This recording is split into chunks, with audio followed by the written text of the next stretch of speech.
लोग कहते हैं खून के रिश्ते से दिल के रिश्ते काफ़ी करीब होते हैं, लेकिन उन्हें नहीं पता वो दिल के रिश्ते ही होते हैं जो कभी ऐसे मोड़ पर लाकर खड़े कर देते हैं। आपके लिए वो सब कुछ बन जाते हैं, बट उन्हें आपको धोखा देने में ज़रा सा भी टाइम, एक पल भी नहीं लगता। भी ऐसा होता है ना कि हमारा दिल भी धोखा खा जाता है किसी इंसान को पहचानने में। धोखा खाने के बाद इंसान ना टूटता है और ना बिखरता है, बस अंदर से बंदा जिंदा लाश बन जाता है। ये दिल के रिश्ते भी कमाल के होते हैं।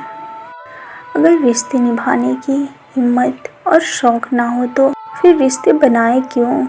इस दुनिया में जाने कितने रिश्ते, कितने दिल टूटते हैं आपके टाइम पास के चक्कर में। और दिल तोड़ने वालों को खुदा भी माफ़ नहीं करता, और दिल तोड़ने वालों को तो खुदा भी माफ़ नहीं करता, और दिल तोड़ने वालों को खुदा भी माफ़ नहीं करता।